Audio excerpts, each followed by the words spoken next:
गौड़ वंश का शासन मध्य प्रदेश में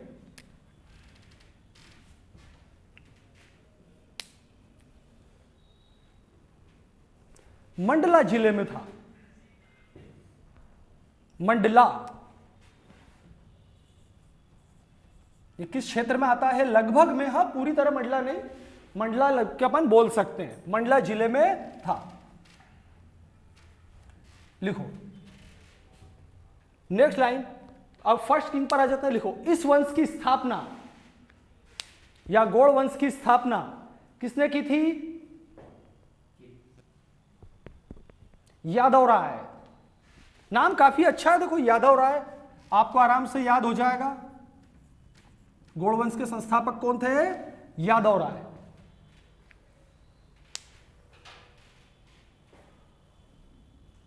अब लिखो इसमें फर्स्ट किंग अमहर दास या संग्राम सिंह।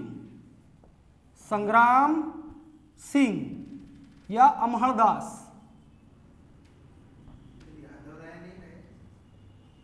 बस इनका जो है रोल यह है कि इन्होंने क्या करा है? गौड़ वंश की स्थापना। तो आपसे पहला क्वेश्चन भाई यही बन सकता है एग्जाम में कि गौड़ वंश के संस्थापक कौन? यादव राय। इसके बारे में फिर आगे कोई इतनी एग्जाम ओरिएंटेड जानकारी की जरूरत या जानकारी नहीं है। अब आएंगे फर्स्ट किंग क्या इसमें? संग्राम सिंह या अमहर दास। मैं बताते जाऊंगा, है ना। लिखो इन्हें पुलत्स्य वंशी कहा जाता है। पुलत्स्य वंशी।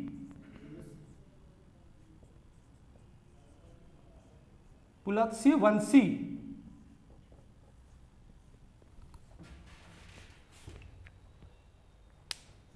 देखो मतलब क्या प्राचीन काल में कोई ऋषि मुनि होंगे, पुलत्स्य मुनि, ये क्या कहलाते हैं? उनके वंशज। पुलत्स्य वंशी कहने का मतलब क्या? ये मुनि जो हैं पुलत्स्य के वंश से संबंधित हैं, ठीक है ना। अब नेक्स्ट किंग आओ, संग्राम सिंह के बाद रानी दुर्गावती। गौड़ वंश में जिसका सबसे ज्यादा वेटेज है वो कौन है? Rani Durgavati. 1524 to 64 time period लिखें। दुर्गावती का कब से कब तक रहा है? 1524 से 64 तक, ठीक है ना। अभी देखो अपन ने बात करी थी किंग संग्राम सिंह की, तो इनके पुत्र कौन थे? राजा दलपत सिंह। इन्हीं के पुत्र कौन थे? राजा दलपत सिंह। तो दलपत सिंह का विवाह किसके साथ हुआ था? रानी दुर्गावती के साथ। लिखो राजा संग्राम सिंह के पुत्र दलपत सिंह का विवाह चंदेल राजकुमारी। चंदेल राजकुमारी। संग्राम सिंह के पुत्र दलपत सिंह का विवाह चंदेल राजकुमारी। पूरा लिख लें जिससे कि आपको थोड़ा याद करने में सुविधा रहेगी, है ना, कि जो रानी दुर्गावती ओरिजिनली कहां से थी? चंदेल वंश से। अपन पढ़ भी चुके हैं। चंदेल राजकुमारी एवं कीरत सिंह की पुत्री। कीरत सिंह चंदेल किंग थे, अपन ने पढ़ा था, ये लास्ट किंग थे चंदेल वंश के, है ना। कीरत सिंह की पुत्री दुर्गावती से हुआ था। दुर्गावती से हुआ था, हां, कीरत सिंह। अब देखो क्या होता है, ये किंग बन जाते हैं, लेकिन क्या होता है इनकी बहुत ही कम उम्र में डेथ हो गई थी, लगभग 26 इयर्स की एज में। 26 ईयर की ऐसा बोला जाता है, काफी कम एज में इनकी डेथ हो गई थी। तो ऐसी कंडीशन में फिर राजपाट किसने संभाला? दुर्गावती ने। लिख लो। परंतु दलपत सिंह की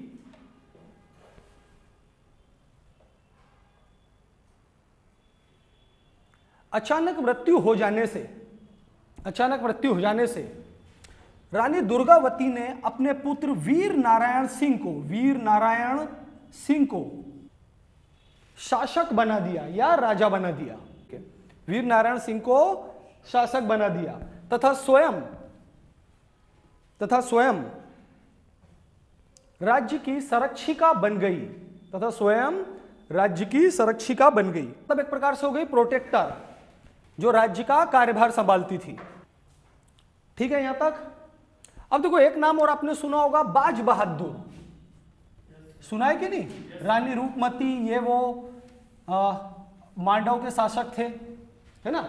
वैसे इनको बाज बहादुर को भी अपन आगे पढ़ेंगे, पर देखो यहां क्या हुआ कि बाज बहादुर ने जब देखा कि भैया कोई प्रॉपर किंग नहीं है, दलपत सिंह की डेथ हो गई है, तो सोचा क्या कि मैं आक्रमण कर देता हूं और खुद इसको भी कब्जे में कर लेता हूं, सारे राजपाट को। पर इन्होंने, रानी दुर्गावती ने काफी बहादुरी से लड़ा और बाज बहादुर को कहे ऐसा कि भयानक तरीके से, गंभीर रूप से, है ना, क्या करा, उनको भारी नुकसान करते हुए हरा दिया। और यह बात इतनी ज्यादा थी कि यह बाज बहादुर ने रानी दुर्गावती से हारने के बाद कभी भी लड़ाई नहीं लड़ी। हाँ, फिर इसके बाद ये क्या हो गया, संगीत में ही सारा वर्क करने लग गए। अपन पढ़ेंगे जब बाज बहादुर आएंगे, इन्होंने भी राग बनाया, बुक्स लिखी हैं। तो एक प्रकार से थोड़ा शर्मनाक जैसी बात हो गई कि महिला से हार गए आप, है कि नहीं। और इन्होंने फिर युद्ध सदा के लिए छोड़ दिए। तो अटैक करा था बाज बहादुर ने, लेकिन खुद ही हार गए, है ना। लिखो, रानी दुर्गावती ने मांडू के शासक बाज बहादुर को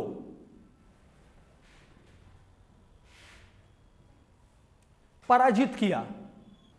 इस युद्ध के बाद बाज बहादुर ने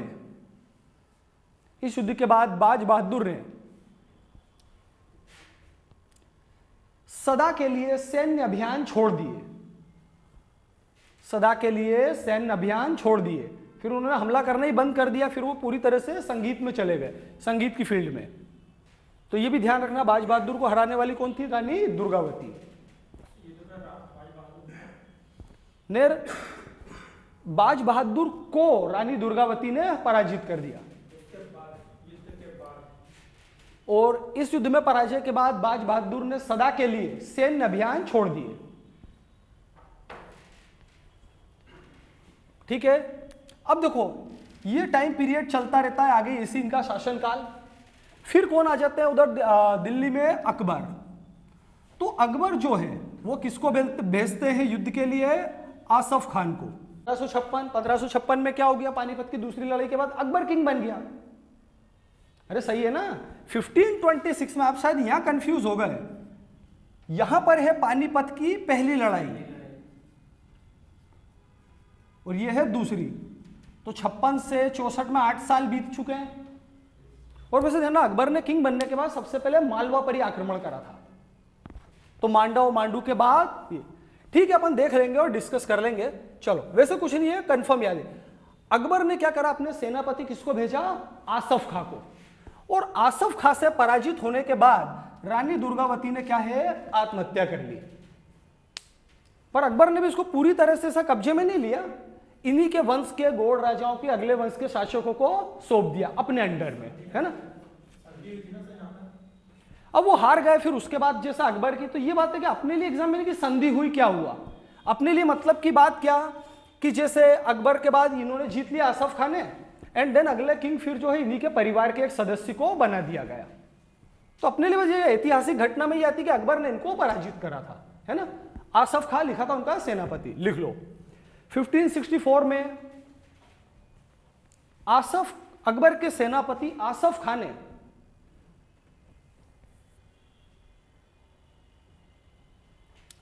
ने रानी दुर्गावती को पराजित किया, है ना।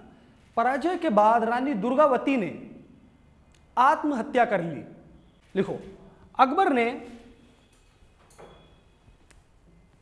गौड़ वंश के ही चंद्रशाह को अगला शासक नियुक्त कर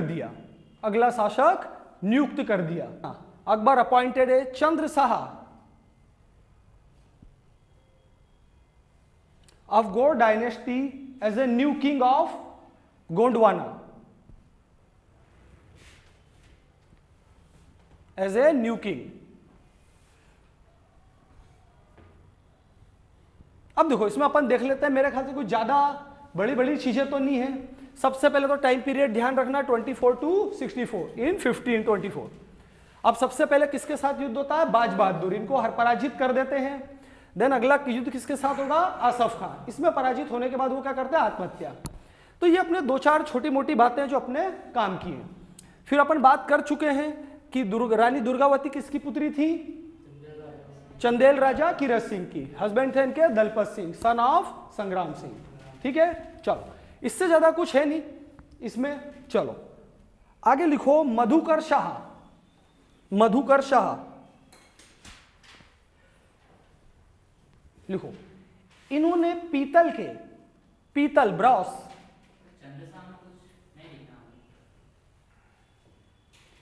जैसे चंद्र शाह को अपॉइंट करा तो इनको लगभग क्या ऐसा बोला था? 10 किले दे दिए थे।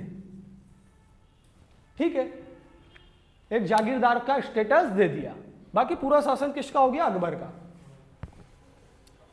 देखो अपन क्या जब पढ़ते हैं ना तो दो चीजें, एक तो क्या है कि सभी स्टूडेंट को बात समझ में आए कि क्या चल रहा है ना, और दूसरा इससे भी ज्यादा फोकस काय पे करा जाता है कि एग्जाम के ज्यादा से ज्यादा फैक्ट का कवर हो जो एग्जाम में आए, है ना। तो अब जैसे अपने यहां पर अपन ने यादव राय का नाम पढ़ा, संग्राम सिंह, दलपत सिंह, तो ये क्या चल रहा है कि थोड़ा कंटिन्यूटी मिले आपको पढ़ने में, है ना। और दूसरा इनसे रिलेटेड महत्वपूर्ण फैक्ट, क्योंकि रानी दुर्गावती काफी फेमस है ना। चंद्र शाह हो गया तो आपको एक आईडी के लिए बता दिया कि हाँ यहां पर जाकर अकबर ने मान्यता दे दी थी। ऐसा नहीं कि सबको हटा कर और खुद के लोगों को अपॉइंट करा, इन्हीं को रखा था, है ना। लिखो इन्होंने मधुकर शाह के बारे में लिख रहे हैं ना, इन्होंने पीतल के ब्रॉस, पीतल मतलब ब्रॉस के चौकोर सिक्के जारी करे थे। पीतल के चौकोर square shape. Madhukar Shah issued rectangular coins of brass, rectangular या square shaped coins of brass, जरूरत नहीं। लिखो next Nizam Shah, next king Nizam Shah. लिखो अब इनसे रिलेटेड फैक्ट क्या, लिखो इनके दरबार के विद्वान लक्ष्मी प्रसाद ने गजेंद्र मोक्ष ग्रंथ की रचना की थी। गजेंद्र मोक्ष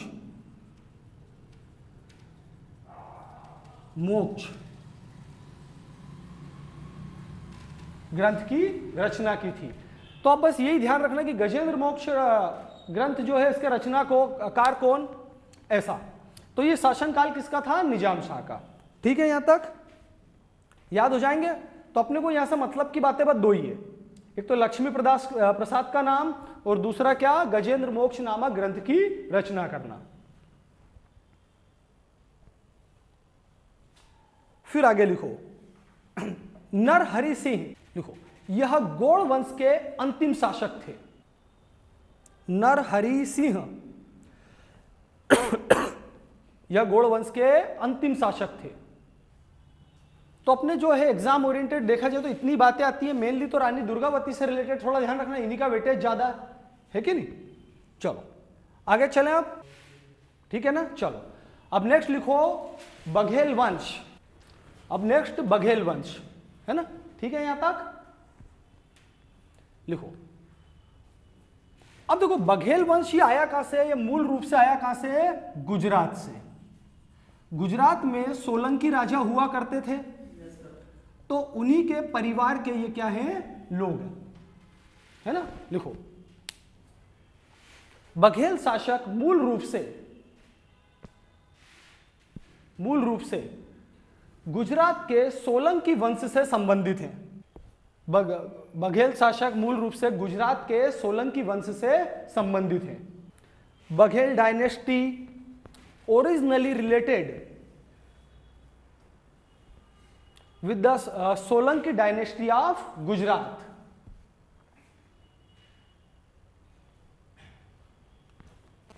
है ना। अब बघेलखंड आता किधर है, रीवा और आसपास का क्षेत्र। लिखो इन्होंने बघेलखंड पर शासन किया, जो वर्तमान में रीवा और आसपास का क्षेत्र है। अब फर्स्ट किंग आते हैं राजा धवल। राजा धवल, लिखो इन्हें बघेल वंश का संस्थापक कहा जाता है? Baghel dynasty established by king धवल।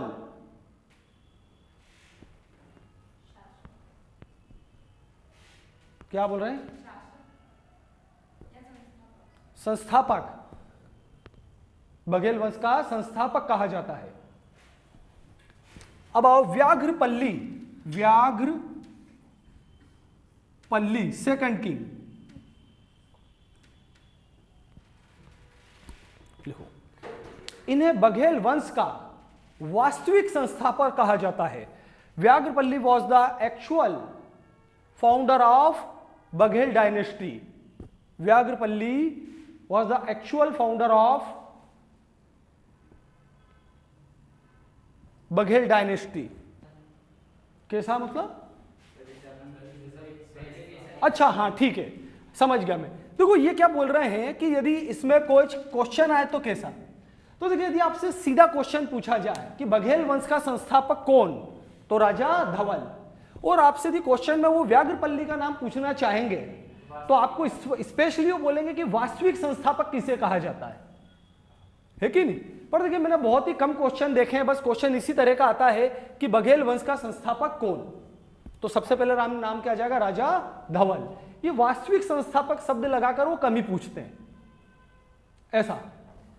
अब देखिए ये क्या है कि जैसे ये गुजरात के जो सोलंकी किंग हैं उनके शासन काल में आए है ना, तो इनका छोटी मोटी अपनी रियासत होगी, छोटा मोटा कुछ स्टेटस होगा है ना। फिर धीरे धीरे इन्होंने ताकत बढ़ाई अपनी, और राजा व्याघ्रपल्ली के समय आते आते क्या हो गया कि इतने पावरफुल हो गए कि अब हम किसी से भी लड़ सकते हैं, कि हमारी अपनी खुद की सेना है, एस्टेब्लिशमेंट है, हमने सब कुछ अरेंज कर लिया, और अब हम खुद की अपनी क्या करेंगे? ताज पहनेंगे, सिंहासन रखेंगे और हमारे खुद के नाम से सिक्के जारी करेंगे, यानी हम किंग हैं, हम किसी के अंडर में नहीं। अब तो ऐसा क्या होता है, इसीलिए शब्द आ जाता है वास्तविक संस्थापक। कि अब गुजरात के सोलंकी राजाओं पूरी तरह से यहां पर क्या हो गए हैं इनसे अलग। तो वैसे अब ध्यान रखना राजा धवल, ठीक है ना। चलिए आगे लिखे हैं राजा रामचंद्र 1552 to 94। हाँ थोड़ा आप बताइए राजा रामचंद्र के बारे में आप क्या जानते हैं? यह नाम सुना आपका हो सकता है, इसीलिए मैंने पूछा कि आपको कुछ जानकारी हो। तानसेन का आपने नाम सुना होगा। तो तानसेन जो हैं सबसे पहले इन्हीं के दरबार में रहते थे।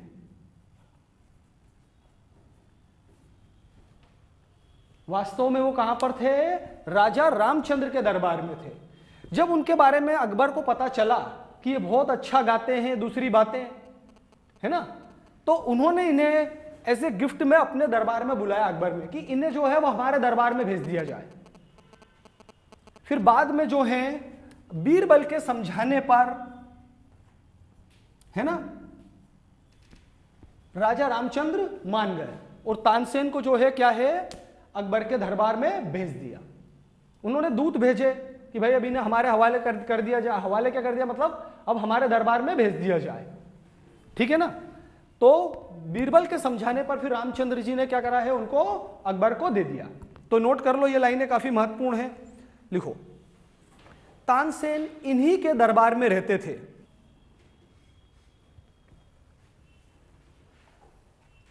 तानसेन को अकबर के दरबार में भेजा था, ठीक है। चलिए अब नेक्स्ट किंग विक्रमादित्य।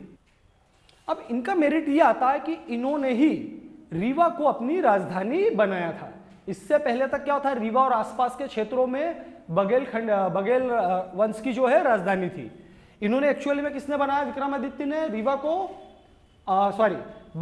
को राजधानी एक्चुअली में किसने बनाया? विक्रमादित्य ने। लिख लो विक्रमादित्य, लिखो 1618 में 1618 में विक्रमादित्य द्वारा रीवा को अपनी राजधानी बनाया गया, ठीक है। चलिए अब लिखे किंग अमर सिंह, ठीक है। अब देखो ये अमर सिंह जी जो थे ना, ये खुद भी एक काफी विद्वान व्यक्ति थे। इन्होंने ग्रंथों की रचना करी और ढेर सारे विद्वानों को क्या है अपने दरबार में संरक्षण दिया था। तो लिखो, राजा अमर सिंह द्वारा अमरेश विलास ग्रंथ की रचना की गई थी। अमरेश विलास ग्रंथ की रचना की गई थी। ठीक है ना, तो यही बात आती है, अमरेश विलास के रचनाकार कौन? राजा अमर सिंह बघेलखंड के। लिखो, तथा भूपति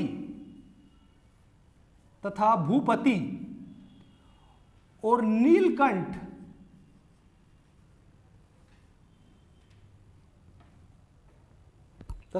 एवं नीलकंठ जैसे विद्वानों को अपने दरबार में संरक्षण दिया था। तथा भूपति एवं नीलकंठ जैसे विद्वानों को अपने दरबार में संरक्षण दिया था। लिखो, किंग अमर सिंह प्रोवाइड्स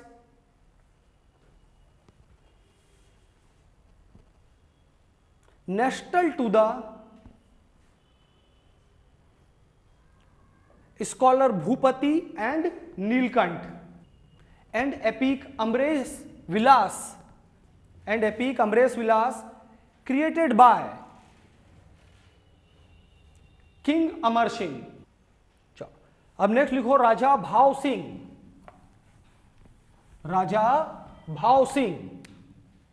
है ना।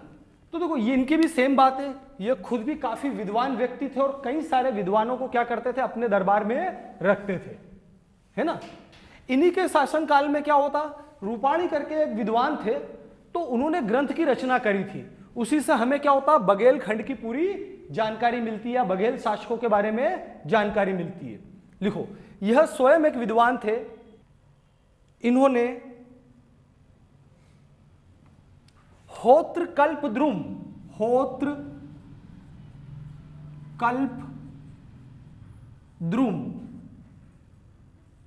ग्रंथ की रचना की थी। होत्र कल्पद्रुम ग्रंथ की रचना की थी। तो वही एज यूजुअल, जैसा आपको मैंने कई बार बताया, किस पर्टिकुलर बुक का राइटर कौन है, आपसे ये पूछेगा, तो राजा भाव सिंह ऑफ बघेल डायनेस्टी।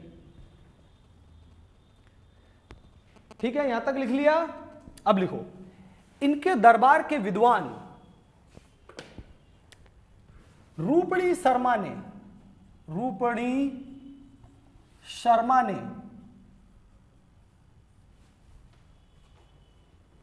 इनके दरबार के विद्वान रूपणी शर्मा ने बघेल वंश वर्णनम ग्रंथ की रचना की थी। बघेल वंश वर्णनम ग्रंथ की रचना की थी। ठीक है ना। अब देखो, नाम में ही है बघेल वंश वर्णनम, है कि नहीं। तो इसका मतलब क्या होता है कि इन्होंने बघेल वंश के जितने भी राजा हैं सबके बारे में लिखा था। इसी से हमको क्या है, इतिहास की जानकारी मिलती है। ठीक है ना। तो लिख लो, इससे हमें, या इस ग्रंथ से हमें बघेल वंश के शासकों के बारे में जानकारी प्राप्त होती है। ठीक है। अब आओ, महाराजा अजीत सिंह। अगले किंग कौन है? महाराजा अजीत सिंह। अब देखिए क्या होता था, इनके टाइम पे बढ़ते बढ़ते इनकी पावर बढ़ती गई और एक स्टेज ऐसी आने लग गई कि इन्होंने मुगल बादशाह शाह आलम को अपने यहां पर क्या दी थी? शरण।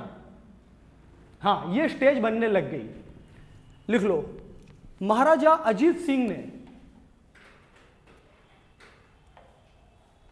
मुगल बादशाह शाह आलम को अपने यहां शरण दी थी। हाँ, तो ये कहां पर आए थे? महाराजा अजीत सिंह के पास, है ना। वो लिखो, इन्हीं के महल में अकबर द्वितीय का जन्म हुआ था। अकबर द्वितीय का जन्म हुआ था। अकबर द्वितीय नाम सुना आपने? बताइए, अकबर द्वितीय के बारे में आप क्या जानते हैं?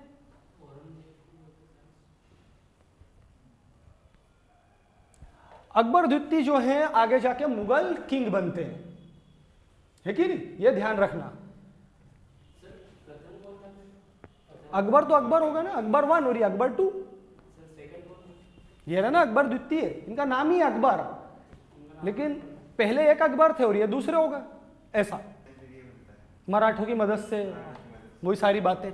तो मतलब क्या, जब बुरा वक्त था तो शाह आलम को इन्होंने शरण दी, और इतने लंबे समय तक कि अकबर द्वितीय का जन्म क्या हुआ था? इन्हीं के महल में, रीवा में ही हुआ था। जो भी है। चलो आगे अपन देखते हैं। हाँ ये होगा अजीत सिंह, ठीक है। लिखो, अब आते हैं विश्वनाथ सिंह, किंग विश्वनाथ सिंह।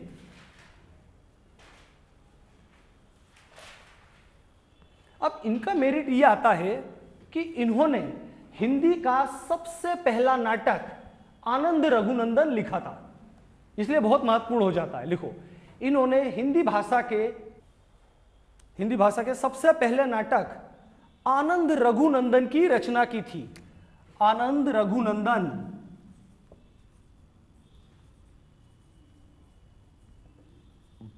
आनंद रघुनंदन की रचना की थी।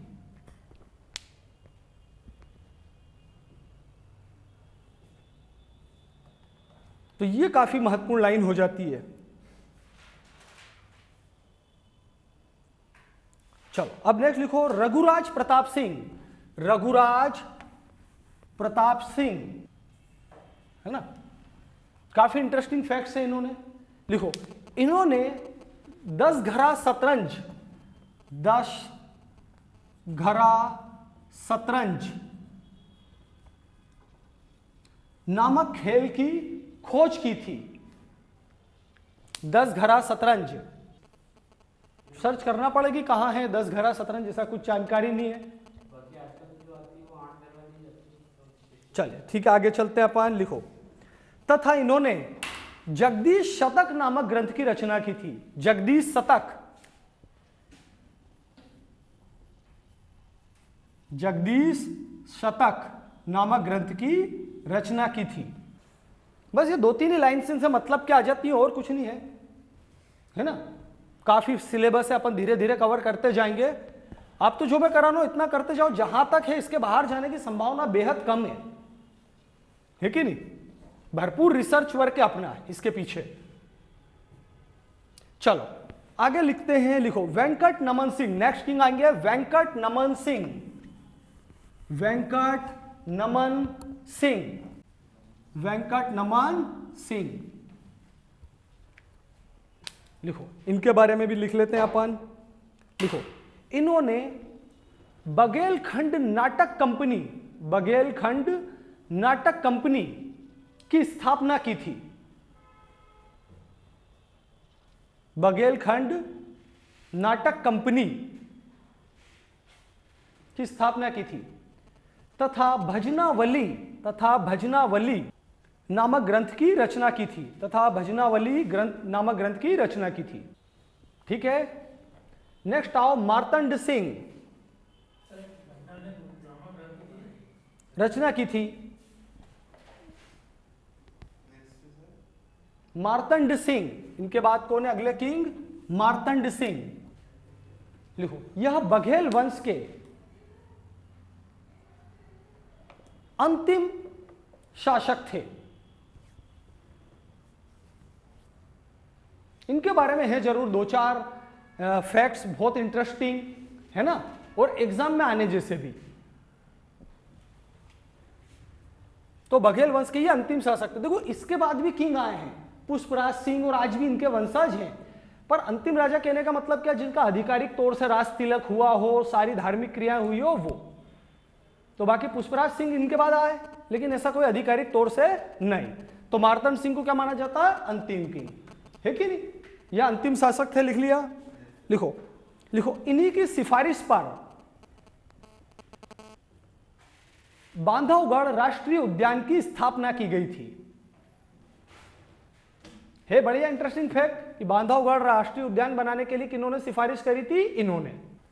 मार्तंड सिंह यह बघेल वंश के अंतिम शासक थे, है ना। इन्हीं की सिफारिश पर बांधवगढ़ राष्ट्रीय उद्यान की स्थापना की गई थी। हाँ, तो इनकी टेरिटरी है, उस वक्त तो शिकार करना सामान्य बात थी। ये 46-48 की बात है लगभग, है ना। चलो अब देखो, इनकी शिक्षा के लिए, किसकी शिक्षा के लिए? मार्तंड सिंह की शिक्षा के लिए एक स्कूल खोला गया था, है ना। और बाद में वही स्कूल काय में कन्वर्ट हो गया? मध्य प्रदेश का एकमात्र सैनिक स्कूल, रीवा में है मध्य प्रदेश का एकमात्र सैनिक स्कूल। तो ओरिजिनली किन के लिए खोला गया था? इनकी शिक्षा के लिए, है ना। वो जिसको बोलते थे युवराज भवन, इनके स्कूल का नाम पहले शुरुआती दौर में क्या था? युवराज भवन। और बाद में इसी युवराज भवन को काय में कन्वर्ट कर दिया गया? मध्य प्रदेश के एकमात्र सैनिक स्कूल में। लिख लो, इनकी शिक्षा के लिए युवराज भवन की स्थापना की गई थी।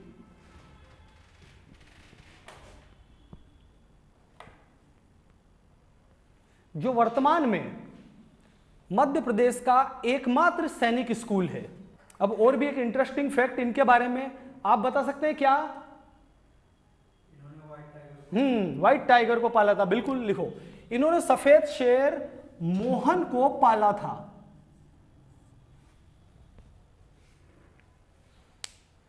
सफेद शेर मोहन को पाला था। तो क्या होता है, जैसे बोल रहे हैं बाघ शेर, तो देखिए बाघ बुक्स में है बोला जाता है, पर अपने कॉमनली लोग बाघ को ही शेर बोलते हैं। और जो गुजरात के जंगलों में आते हैं गिर में, वो क्या कहलाते हैं? बब्बर शेर। बाघ ऐसा बोले कि बुक्स में लिखा हुआ नाम है ऐसा, पर हमारे सामान्य लोग बाघ या शेर एक ही चीज में समझ लेते हैं। तो सफेद शेर को मोहन को पाला था। और ध्यान, आज की तारीख में दुनिया में जितने भी व्हाइट टाइगर हैं सब मोहन के ही वंशज हैं, ये ध्यान रखना।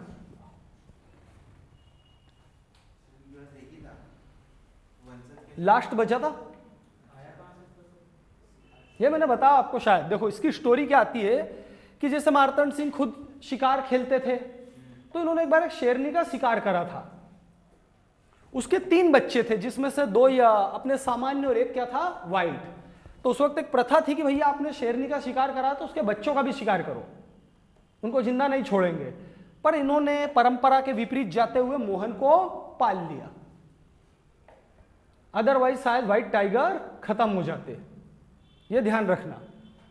फिर उसके बाद इन्होंने पालन पोषण करा, और जो भी हैं सभी आज की तारीख में जितने भी व्हाइट टाइगर हैं दुनिया में, ये मोहन के ही वंशज हैं, ये ध्यान रखना। तो परंपरा के विपरीत जाके यूं आता है। तो ये 3-4 फैक्ट्स इनके याद रखना। युवराज भवन इनकी शिक्षा के लिए बनाया गया था, और मोहन सफेद शेर को पालना, बांधवगढ़ राष्ट्रीय उद्यान बनाना, ये सारे।